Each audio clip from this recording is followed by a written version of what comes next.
Atrévete a obedecer. Dile que está a tu lado, atrévete. Atrévete a obedecer. ¿Por qué le digo? Porque la obediencia muchas veces se nos hace difícil, ¿o no? ¿O cuántos conducen aquí? ¿Cuántos tienen coche o moto o conducen? ¿O un caballo? ¿Cuántos conducen? Usted va por la carretera y ve una señal de stop, pero usted mira que no viene nadie. ¿Usted qué hace? ¿Sigue para adelante? ¿O hace el stop? Buf, buf. Hay quien hace el stop, hay quien hace el stop a veces, y hay quien dice, pero si no viene el coche, ¿para qué voy a perder aquí 3 segundos de mi vida parado? Porque voy a perder 3 segundos, ¿no? Que es lo que dice que tiene que estar parado cuando hay un stop. O quién va por la calle, por el puerto, paseando y se ve el semáforo en rojo de peatones y miras para arriba, miras para abajo, el único coche está ahí a 30 kilómetros. Dice, el semáforo está en rojo, pero no viene nadie, ¿pasamos o no pasamos? Diga la verdad, no lo diga, solo piénselo. Yo a veces me muero y digo, no sé si pasar, paso o no paso, no lo voy a decir qué hago, usted sabrá lo que hace. Y lo primero que piensa es, pero si no viene nadie. O si tengo prisa. A lo mejor no es que tenga prisa, a lo mejor después va a perder el tiempo, pero bueno. Y a uno nos cuesta más que a otros a veces obedecer. Y en esto la niñez es importante, lo que nos inculcaron nuestros padres. Mi papá nos enseñó a obedecer. Mi papá decía, te comes el plato de potaje y te comías el plato de potaje. Nada, que no está bien, que no tiene ganas. ¿Y qué hacía? Le daba vuelta, yo todavía le doy vueltas a veces a la comida. Mi mujer dice, ¿no te gustó mucho? No, digo, no, está bien, le doy vuelta. Y no recuerdo yo que mi papá nunca me zurrara. Seguramente alguna vez me zurró, se me habrá olvidado. Pero si mi papá me decía, a mi madre que está por ahí la manipulábamos un poquito más. Le hacíamos la cama a mi madre y más o menos hacíamos... Pero mi padre decía, te comes eso. O estás aquí hasta ahora y estás aquí hasta ahora. En fin, a veces lo que nos enseñan en la niñez es importante. Alguien me decía ayer, dice, no, estuvimos en el médico y llegaba una mamá a poner la vacuna al niño y cuando el médico prepara toda la vacuna y tal, y la pincha, dice, no le pinche la vacuna. Y dice, pero usted no vino a pinchar la vacuna al niño. Sí, pero es que el niño no quiere pincharse. Y el médico decía, pero la vacuna está preparada, pero entonces ¿a qué vino? No, es que yo venía para poner la vacuna, pero si el niño no quiere y se fue y no le puso la vacuna. Sucede, más de lo que pensamos. ¿Y qué? Usted sabe que cuando usted es niño o ha sido niño y usted conoce niños, los niños van siempre a intentar manipular a sus progenitores. Y cada uno tiene su propia estrategia. Porque conocen a los progenitores, a los padres, o sobre todo a los abuelos se los camelan de mala manera. Entonces esto de la obediencia es complejo. Porque cada uno es un mundo, como hablaba yo tiempo atrás de nuestro universo personal. Nos cuesta, pero no solamente a los niños, a los adultos nos cuesta. Si no, pregúntele a Adán. Si no le costó, el libro de Génesis. Le dijo Dios, puedes comer de todo, puedes adquirir cualquier conocimiento, pero del conocimiento ese del bien y del mal no se te ocurra ni probarlo. ¿Y qué hizo Adán? ¿Qué hizo? ¿Cómo que no? Y desobedeció. Entonces, la que está a tu lado, nos cuesta a veces, díselo, nos cuesta a veces. Yo para hacerle caso a mi mujer, me cuesta a veces. Espiritualmente también tenemos que educarnos, tenemos que trabajar y tenemos que moldear, tenemos que aprender a obedecer. Porque no nacimos aprendidos, tenemos que aprenderlo y no es fácil. Fácil es muchas veces es lo contrario, es desobedecer.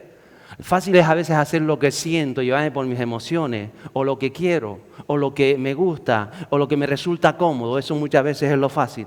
Y yo le quiero hablar hoy de 3 personajes, me extenderé un poquito en el primero y los otros apenas los mencionaré, de cómo fueron personas que se atrevieron a obedecer. Porque en la obediencia hay mucho más detrás, escondido, que a veces no alcanzamos a ver. Y el primero de nuestros personajes se llama Naamán y se encuentra en el capítulo 2 del libro de Reyes, en Segunda de Reyes, capítulo 5, los versos del 1 al 13, que dicen lo siguiente. ¿Lo tenemos? Y Naamán, capitán del ejército del rey de Aram, era un gran hombre delante de su señor y tenido en alta estima, porque por medio de él el Señor había dado la victoria a Aram. También el hombre era un guerrero valiente, pero leproso. Y habían salido los arameos en bandas y habían tomado cautiva a una muchacha muy joven de la tierra de Israel. Y ella estaba al servicio de la mujer de Naamán. Y ella dijo a su señora: ¡ay! Si mi señor estuviera con el profeta que está en Samaria, él entonces lo curaría de su lepra. Y Naamán entró y habló a su señor diciendo: esto y esto ha dicho la muchacha que es de la tierra de Israel. Entonces el rey de Aram dijo: ve ahora y enviaré una carta al rey de Israel. Y él fue y llevó consigo 10 talentos de plata y 6,000 siclos de oro y 10 mudas de ropa. También llevó al rey de Israel la carta que decía: y ahora, cuando llegue a ti esta carta, he aquí, verás que te he enviado a mi siervo Naamán para que lo cures de su lepra. Y sucedió que cuando el rey de Israel leyó la carta, rasgó sus vestidos y dijo: ¿acaso soy yo Dios para dar muerte y para dar vida? ¿Para que éste me mande a decir que cure a un hombre de su lepra?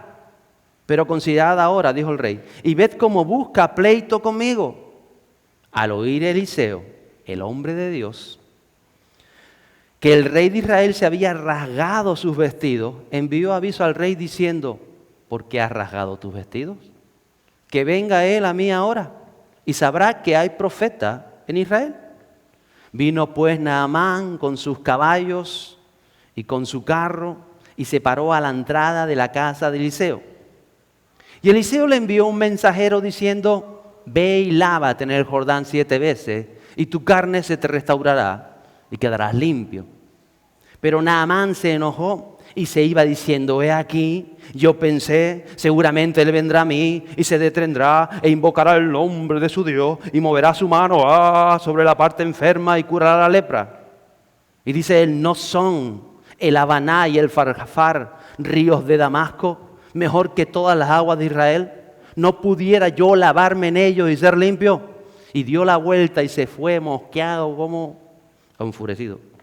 Pero sus siervos se le acercaron y le hablaron diciendo: Padre mío, si el profeta te hubiera dicho que hicieras alguna gran cosa, ¿no la hubieras hecho? ¿Cuánto más te dice lávate y quedarás limpio? Y en este texto Dios nos revela tantas verdades. Podríamos hablar mucho de todo ello. Naamán es un sirio importante, una persona de posición, una persona de fama, una persona con dinero, con contactos. Y dice que sin conocer a Dios, Dios le había dado el éxito que estaba en su vida. Dice que Dios había permitido, Dios le había dado ese éxito para vencer otro ejército. Y él no conocía a Dios. Vemos en esta historia también a un adolescente que dice que sí conoce a Dios. Y que Dios ha permitido que la lleven como esclava a territorio sirio o a Damasco. Vemos un rey que era enemigo del pueblo de Dios, el rey de Aram, que le da permiso a su general para que vaya en busca del poder sobrenatural de Dios, porque de alguna manera cree en la sanidad divina. Y vemos al rey del pueblo de Dios que no cree en el poder de Dios. O sea, que este hombre se amarga ante la situación. Lo que parece estar viendo es que vemos el mundo al revés. Un día compartiré del mundo al revés, que tengo unas ideas apuntadas cuando estuve mirando todo esto. Pero lo que parece que para nosotros esté al revés, delante de Dios está al derecho. Delante de Dios está bien. Porque a veces nosotros nos atamos tanto a lo físico que no vemos el engranaje espiritual que está detrás de las cosas. Eso para otro día. Me voy a centrar en Naamán, de cómo tú y yo tenemos que aprender a obedecer para ver el mover de Dios. Porque todos hemos creído, ¿verdad? ¿Usted cree? ¿Cuántos creen?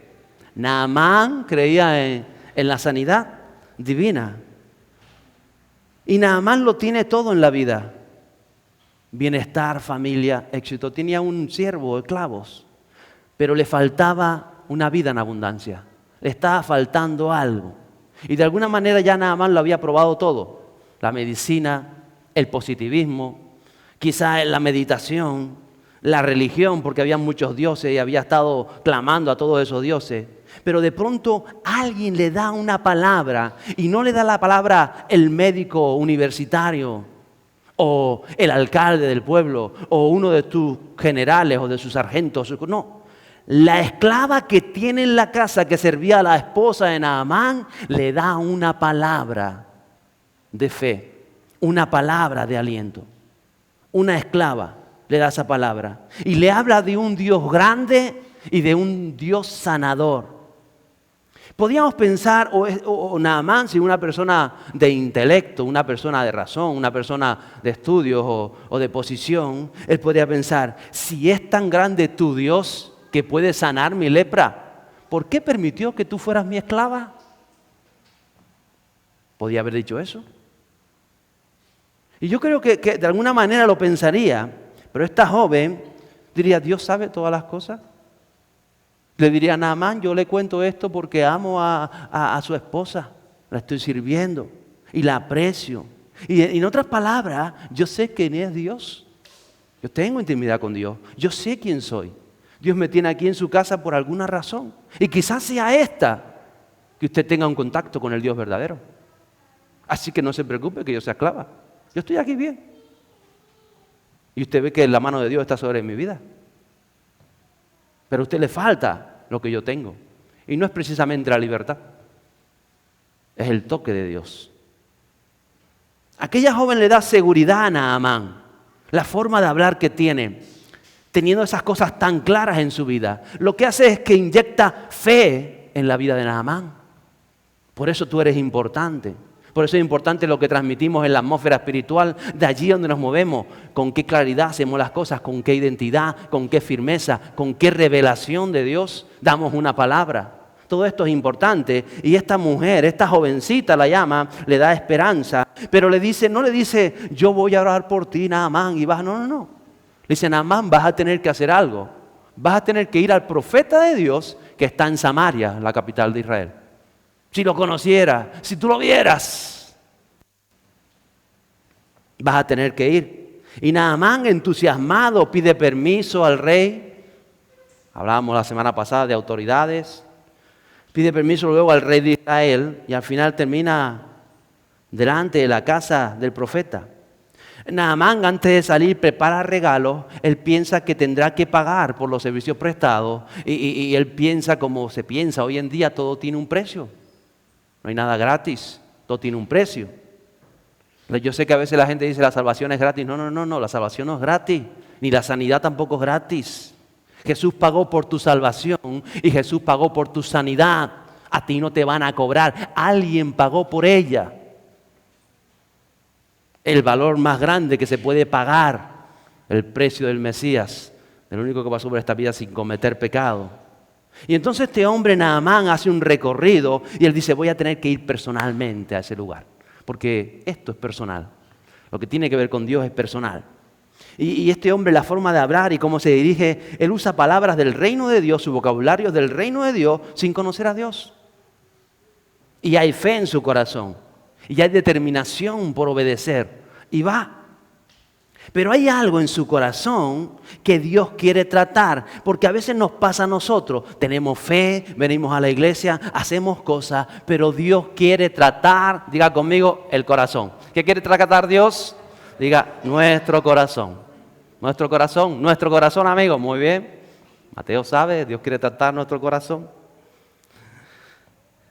Y dice que después de todo esto el profeta no le atiende personalmente. Él llega allí con todo ese séquito, imagino un general con sus soldados, con sus historias, con sus regalos, con el oro, como los 3 Reyes Magos.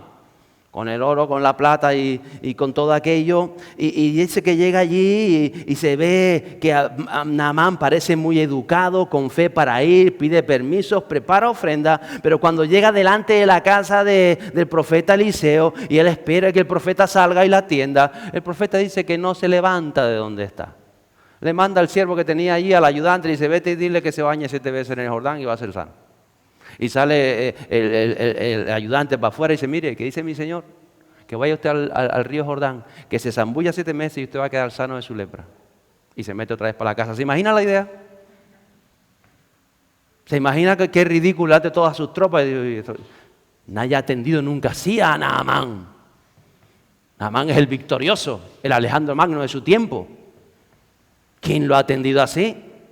Y dice que se siente humillado. ¿Por qué? Porque a veces el orgullo, que está ahí, aunque creemos que no, el ego, lo que preconcebimos, las cosas que a veces no entendemos o que creemos que tiene que ser como nosotros esperamos. Y Naamán se siente humillado. Y él pensará, después de todo lo que he hecho, después de este recorrido, después de todas las puertas que he tocado, después de esto, y ahora llego aquí para que este que dicen que es el hombre de Dios, del que me habló aquella muchacha que al final lo encuentro, ni siquiera me atiende. ¿Se cogió un mosqueo? ¿Usted se ha mosqueado alguna vez? Pues peor que usted. O igual, más o menos. Se va mosqueado. Se va mosqueado como el gorila del Loro Parque si le quita los plátanos. Espera una palabra de Dios. Espera que le digan algo, que hagan algo por él. A veces nosotros nos hacemos una historia en nuestra cabeza de cómo ha de ser nuestra vida o de cómo queremos que Dios haga con nosotros. Y aflora de pronto quién de verdad somos, qué hay en nuestro interior. Y de pronto parece que Naamán no quiere obedecer. Un hombre forjado en el ejército. Usted sabe que los militares son muy disciplinados y cumplen órdenes, lo sabía, ¿no? ¿Cuántos estuvieron en el ejército? Ahí no puede decir, pues a mí no me apetece ahora hacer guardia. ¿Cómo que no le apetece o sí le apetece? Pues yo no siento que tenga que hacer guardia esta noche. ¿Se imagina? Porque nadie le pregunta por sus emociones. Naamán era soldado, sujeto a obediencia, sujeto a disciplina. Y dice que resulta que esta orden tan sencilla saca todo lo que hay en su corazón. No quiere obedecer. Es cuando muchas veces hacemos lo que se supone que tenemos que hacer y no vemos los resultados deseados, porque Dios quiere tratar nuestro corazón. Se trata de nosotros, de cada uno. Menos mal que el cabezón cavernícola de Naamán, que a veces era como yo, a veces todavía me sale la vena de cabezón cavernícola, como algunos de nosotros, escucha a las personas que están a su alrededor. Menos mal que Dios puso a mi esposa a mi alrededor. Y otras personas de fe y personas que están ahí, que están a nuestro alrededor, que nos bajan el humo. Amigos tanto. Y gracias al Espíritu Santo que nos habla en la intimidad, por eso la importancia del lugar secreto. Porque a veces tú te crees cosas y cuando estás en intimidad con el Espíritu Santo, Él habla a tu corazón. Y si estás presto a escucharlo y a hacer lo que Él te dice, Él te va a hablar a tu corazón. Y te va a decir, no, Naamán, te crees muy pirulí, pero mira el orgullo que hay en ti. Porque no eres capaz de obedecer algo tan sencillo.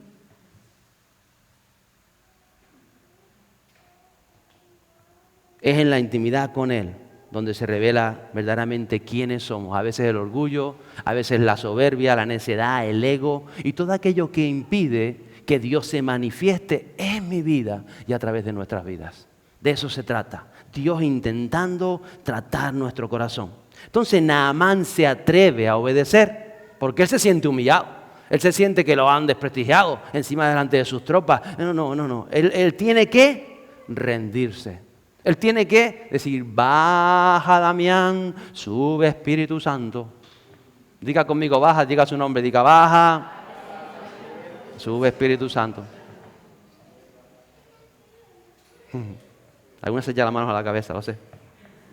Porque Naamán ha vencido a todos los ejércitos extranjeros. Dice que Dios le daba la victoria, Dios lo llevó al éxito. Él ha vencido tantas cosas, pero su mayor enemigo no ha sido vencido. Y ya le he dicho yo que el mayor enemigo que tenemos somos nosotros mismos. Es nuestro yo, es nuestro ego, es nuestra vieja naturaleza, es la carne, es lo terrenal, es lo que nos... Ese es el mayor enemigo. Y ese es el enemigo que Naamán no había vencido hasta ese momento. Entonces todo lo que él ha inventado, como él iba en ese, yo me imagino en ese camino él pensando, como a veces nosotros vamos en el camino de nuestra vida, en el recorrido hacia la voluntad de Dios, hacia el mover de Dios, y vamos pensando, Dios va a hacer esto, va a pasar lo otro, y cuando yo llegue, todo el mundo va a ver, y unas historias que nos inventamos. Y yo que tengo imaginación me invento más historias todavía, sino que le pregunten a mi esposa, que a veces dice, esas cosas no las digas. Digo, bueno, me pasan por la cabeza nada más. Porque creer nos tiene que llevar a obedecer por completo. La tendencia es obedecer a medias. La tendencia no, ya yo hice lo que tenía que hacer, yo escuché, yo fui al rey, yo fui al otro rey, yo vine, yo hice recorrido, yo traje ofrenda, yo traje regalo, yo traje lo otro, yo hasta diezmo, yo hago esto, yo hago todo. Y entonces ya tengo que ver mi resultado. Lo hacemos a media. Y no llegamos muchas veces al tal final. Y si no llegamos al final, no se da lo que ya el profeta había dicho: si te zambulles 7 veces en el Jordán, serás limpio, serás sano de tu lepra. Y él no quería hacerlo. Ya Jesús estableció propósitos y bendiciones para nuestras vidas. Ya están declaradas y establecidas, pero a veces nos falta ese último paso, que es el que abre todas las puertas de los cielos, es el que sienta las bendiciones sobre nuestras vidas. Y ese que parece quizá el más sencillo o la orden última, no, ¿por qué no? Porque eso no es así, nos inventamos todo lo que nos inventamos. A veces sucede. Y tenemos que sumergirnos, porque ya Dios estableció las bendiciones para nosotros. Él ya las pagó por nuestra sanidad. A veces solamente a veces incluso lo creemos, pero no obedecemos consecuenciamente con esa fe que tenemos. Y si crees y obedeces, vas a ver la mano de Dios, porque la fe siempre te va a llevar a la obediencia. A veces, ¿qué sucede? Que actuamos por nuestros miedos, no hacemos las cosas por el orgullo, por la comodidad, la incredulidad, por las emociones, y esperamos a que Dios haga otra manera. La verdad es que Dios no solo quería sanar a Naamán, y eso es lo que Naamán no alcanza ni a ver. Dios no quiere sanarte, o Dios no solamente quiere ayudarte económicamente, o Dios no solamente quiere ayudarte a establecer una familia con fundamento, o Dios no solo quiere ayudarte a sacar tu profesión, tu carrera o tu empresa o tu manera de vivir. Dios quiere mucho más. Dios no solamente quería sanar a Naamán, quería revelarse en su vida. Quería romper el orgullo que había en Naamán para establecer un punto de adoración en el medio de la capital de Aram, en Damasco. Y de eso se trataba. Y por eso ya había mandado una punta de lanza, que era aquella esclava hebrea, que fue la forma en que Dios entró a Damasco. O sea que había un plan en aquella mujer que conocía a Dios, aquella joven que fuera raptada de su tierra y llevada, porque ya Dios había hecho un plan, un propósito para Damasco. Y precisamente cayó como José en casa de Potifar. Esta mujer cayó en casa de Naamán. ¡Qué casualidades! Dios tiene proyectos y propósitos de vida. Hay cosas que tú a veces no entiendes que están sucediendo, y hay un propósito en Dios cuando tú te has atrevido a obedecer la voz de Dios. Gloria a Dios. Dale un aplauso a Él. Espíritu Santo de Dios. Gracias, Jesús. Y esta joven cumple su misión. Aprende a obedecer. Y este Naamán aprende a obedecer no a Dios, a la voz del hombre de Dios, al profeta que le había dicho, porque no se lo dijo Dios. Qué importante es esto. El profeta le dijo: vete y te zambúllete 7 veces y vas a ver lo que pasa en tu casa. Y entonces vemos la vida, si conoce el fin de la historia, al final lo convencen, él va, obedece y es nacido de nuevo. Es como un bautismo, que él vuelve a casa del profeta, dice: ahora sé que hay Dios en Israel, permítame llevar los regalos. Dice: no me vas a ofrecer nada, esto ya se pagó, esto está pago. Llévate tu oro, llévate tu plata, llévate tus mudas, esto no tiene nada que ver con dinero, no le debes nada a Dios. Dios ha querido sanarte y ha querido revelarse a tu vida. Y entonces este hombre dice: pues déjame aunque sea llenar 2 mulas de la tierra de Israel, porque voy a hacer un lugar de adoración, un lugar secreto, un lugar de intimidad, allí cuando vaya a Damasco, y voy a adorar al Dios de Israel. Eso fue un principio de avivamiento para la familia de Naamán y para esta casa. Y aquí vemos los personajes de esta historia: la joven, Naamán, los consejeros, el profeta, los reyes, todo preparado en nuestras vidas para que nos atrevamos a obedecer. Atrévete a obedecer. De eso se trata, y hacerlo de verdad. Y luego está el caso de Ananías. ¿Te conoce Ananías? Se lo voy a decir rápidamente. Un hombre de Dios, discípulo de fe, al que Dios le manda a ir a orar por Saulo de Tarso. Dice, vete a Ananías e imponle las manos a Saulo de Tarso. Pero Ananías dice, yo, que vaya otro. Tú no conoces Dios a Saulo de Tarso. Saulo encarcela a la gente, ha mandado a matar al cristiano. Lo que quiere es introducirse en el círculo de nosotros, aquí en Damasco también precisamente, siglos más tarde, para como espía descubrirnos a todos y acabar con la iglesia. Yo no voy a orar por Saulo. Voy a contar solamente estos 3 versículos.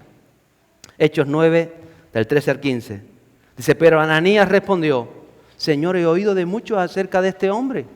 Cuánto mal ha hecho a tus santos en Jerusalén. Y aquí tiene autoridad de los principales sacerdotes para aprender a todos los que invocan tu nombre. ¿Cómo voy a ir yo en tu nombre ahora?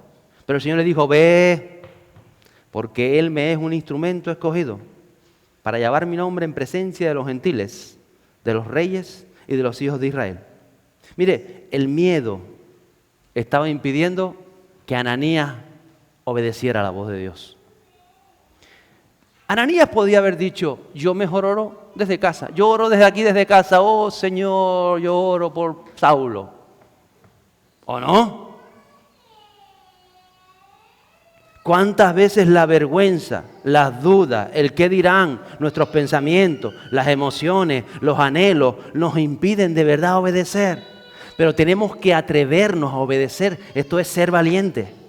Es de valiente. A veces esperamos que, usted le ha pasado, yo estoy esperando que Dios me diga algo. Y Dios te dice algo. Estoy esperando que me lo reconfirme. Y Dios te lo reconfirma. Estoy esperando abrir la Biblia y que cuando abra la Biblia me salga. Y después te sale la Biblia y te sale. Y después estás esperando. ¿Qué estás esperando? La verdad es que no te atreves a obedecer. Esa es la cuestión de las cosas. No estés esperando más nada. Y a veces porque Dios es misericordioso y no sigue jugando el juego. Pero otras veces Dios se planta y dice, no, ya te dije lo que tienes que hacer. Cuando lo hagas hablamos. A veces sucede.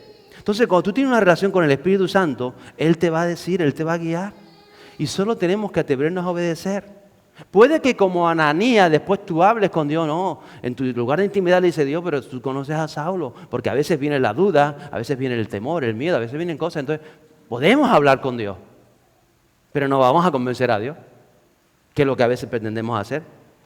Al final tus miedos, tus emociones o tus historias no te pueden impedir que obedezcas y que vayas y que hagas lo que Dios te manda hacer. La palabra nos enseña a orar por los enfermos. Sí, pero a veces decimos, sí, pero yo oro desde casa. Está bien orar desde casa. Pero a veces no es porque no te atreves a ir a la clínica o porque no te atreves a verle. Porque ¿y si no pasa nada? Oye, ¿y si no pasa nada? Yo creo que estamos en tiempo de mojarnos. Dile al que está a tu lado, atrévete a obedecer. Díselo, atrévete a obedecer.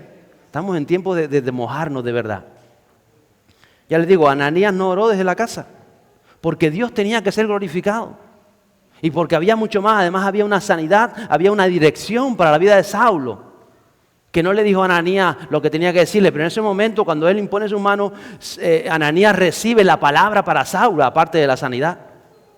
Mire, una vez nos pasó, le pasó a mi esposa que me lo decía a mí, nos atrevimos si tenemos que orar por alguien que había fallecido, vamos a orar por un muerto.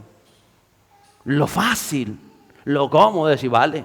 Vamos al velatorio allí, disimuladamente, pasamos por el lado de la caja, oramos así por la caja, Señor, si tú quieres, levántalo.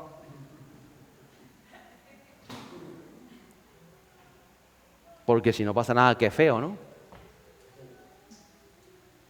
Pero, ¿sabes? Hay que atreverse a obedecer. ¿Sí o no? Vas a tener que decirle a la gente del velatorio, vas a tener que hablar con los familiares, y vas a tener que decirle, por favor, ¿pueden despejar el velatorio un momento? Y tienes que echar a toda la gente del velatorio y le vas a tener que decir, es que queremos abrir la caja. Es que queremos orar por el... Eso es lo difícil. Porque lo fácil es, Señor, si tú quieres levantarlo, levanta. Levántate en el nombre del Señor y sigue caminando. Eso es lo difícil. Lo complejo es lo otro. Tenemos que atrevernos a obedecer. Mire, aquel muerto no se levantó. Y cuando pasa el tiempo y pasan los años y tú le cuentas y tú hablas con Dios y dices, Señor, ¿para qué me haces aquellas cosas que tal? Porque nosotros solamente tenemos que obedecer lo que recibimos del Espíritu Santo. Yo te dije que oraras por el muerto, no te dije que le fuera a levantar. Son dos cosas diferentes, completamente diferentes. Porque tú qué sabes lo que quiero hacer yo con la familia de aquella persona, los 4 que se quedaron contigo. O tú qué sabes si yo estoy probando tu corazón, a ver si eres capaz de hacer lo que yo te digo. Tenemos que atrevernos a obedecer de verdad, porque esto es serio. Ay, qué vergüenza salir. No, no, vergüenza ninguna. Uno tiene que hacer lo que hace Dios y Dios es el que responde. Eso es de valiente, eso es atreverte a obedecer. Y yo creo que a veces la iglesia ha estado, ay, por si las... No, no, no. Los miedos y las historias y las dudas tienen que quedar atrás, porque ya decía el cantante, ¿no? Al que cree. Y esto nos ayuda a creer. Tenemos que atrevernos a obedecer. La obediencia revela nuestro corazón y nos afina con la voz del Espíritu Santo. Y hablando de esto, quiero cerrar con Pedro. ¿Saben quién es Pedrito, verdad? El de casa. El apóstol Pedro. La fe lo llevó a la acción. Dice que él estaba una noche sobre el mar de Galilea, una noche con fuerte marejada. Casi nada. Y que Jesús venía por ahí y aquellos los discípulos, ¿será Jesús? ¿Será un fantasma? ¿Quién será? ¿Eres Jesús? Dice, sí, yo soy Jesús. Y Pedro dice, pues si eres tú, manda que yo vaya caminando sobre las aguas. Pero ¿a quién se le ocurre preguntar eso? Yo hubiese dicho, si eres Jesús, que se pare la tormenta, vienes para acá y nos echamos, iba a decir unas cañas, pero eso queda feo. Nos echamos un minuto blanco, guachinchito juntos, vale. Algo así, ¿no? Pero se le ocurre la genial idea, pero decir, si eres tú, en medio de esta tormenta, en medio de que yo vaya a ti caminando sobre las aguas. Un poquito de por favor, Pedro, piensa diferente. No, él pensaba así. A veces yo pienso como Pedro. Menos mal que tengo mujer que me dice. Y Jesús que le dice, ¿qué le ordena a Jesús? Ven. ¿Y qué hace Pedro? No se lo piensa 2 veces. Si se lo llega a pensar, no va. ¿Qué hace Pedro? Salta. Pedro obedece y va. Y él sale contento al principio, porque la fe siempre te va a llevar a la obediencia. La obediencia no te lleva a la fe te lleva a la obediencia. A veces creemos que es al revés. A veces le decimos a la gente, tienes que obedecer. No, no, no. La fe te va a llevar a la obediencia. Eso sucede.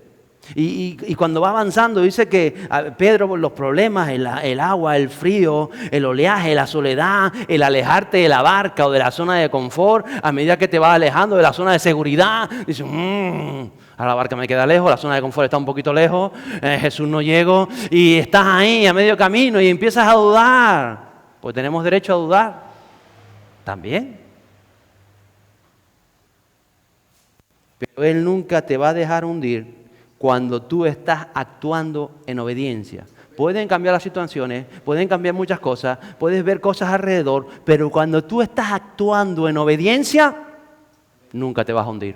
Va a parecer que te hunde, te vas a mojar, quizás asustarte, pero Él de pronto aparece al lado y te va a extender la mano. Pero tenemos que atrevernos a obedecer. Y lo que quería trabajar Dios en Pedro, precisamente es lo que le dijo después, ay, hombre de poca fe, ¿por qué dudaste? Pero ya estaba trabajando la fe en él. ¿Entiende lo que le estoy diciendo? Nosotros quizá podemos ver una derrota que Pedro se hundía. No. Ya Jesús había comenzado y estaba trabajando en ese hombre que un día, a través de su sombra, los enfermos se iban a levantar. Estaba trabajando la fe.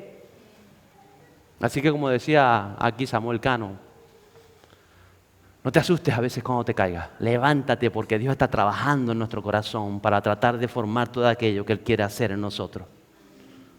Y eso es lo que va a suceder. Pedro llegará a tener esa fe para que los propósitos de Dios en Jerusalén y en toda Samaria y en Judea se lleven a cabo. Pero tenemos que atrevernos a obedecer de verdad, de eso se trata, no a medias. Y es lo que Jesús le enseña a sus discípulos, a obedecer, a mirar más allá de lo físico, de lo terrenal, a ver todo el engranaje espiritual, todo lo que Dios está formando y está haciendo, a no ser guiados por nuestras emociones que son tan inconstantes que hoy nos sentimos así, mañana nos sentimos asados. es mucho más que todo eso. Naamán, la determinación de Naamán fue obedecer. Y obedecer rompió con la soberbia de este hombre, con el ego, con el orgullo, que le impedía conocer al Dios que le había dado los éxitos en su vida. Ananías obedeció al Espíritu Santo. La obediencia dejó a un lado el miedo, los prejuicios hacia las personas y despertó a un Pablo, que todos conocemos la vida de Pablo, a un hombre que cambió el destino de la iglesia primitiva y aún de la nuestra hoy. Y Pedro escuchó la voz de Jesús. La obediencia trabajó en su fe y lo llevó a más allá de lo que nunca imaginó. Toda palabra de este libro, desde Génesis a Apocalipsis, de tapa a tapa, toda palabra está escrita, como dice Apocalipsis, a todos los que oyen las palabras de este libro. Automáticamente te va a llevar a tomar elecciones en tu vida. Elecciones. Y para obedecer, yo les digo, hay que ser usted valiente, hay que ser atrevido. Capítulo 30 de Deuteronomio, versos 15 y 16. Dice, ahora escucha, en este día te doy a elegir entre la vida y la muerte, entre la prosperidad y la calamidad. Pues hoy te ordeno que ames al Señor tu Dios y cumplas sus mandatos, decretos y ordenanzas, andando en sus caminos. Si lo haces, vivirás y te multiplicarás. Y el Señor tu Dios te bendecirá a ti y también la maravillosa tierra de Tenerife, donde estás a punto de entrar y que vas a poseer. Hemos estado hablando de que estamos a las puertas del avivamiento, del despertar, de las promesas de Dios. Pero Dios es tan claro hoy como fue claro con el pueblo de Israel. Igual de claro. Señor tu Dios nos bendecirá a nosotros y a nuestra tierra, no por los que no conocen a Dios, sino por la iglesia de Dios que es fiel a la voluntad de Dios y que se atreve a obedecer lo que Dios pone en nuestro corazón. Y vidas han de ser cambiadas y transformadas si nosotros nos atrevemos, porque creemos que lo va a hacer. Actuemos en consecuencia. Cierro con este versículo 10, también de Deuteronomio. Me gustaría que mientras lo leo póngase usted en pie y medite en él. Espíritu Santo de Dios. Dice así: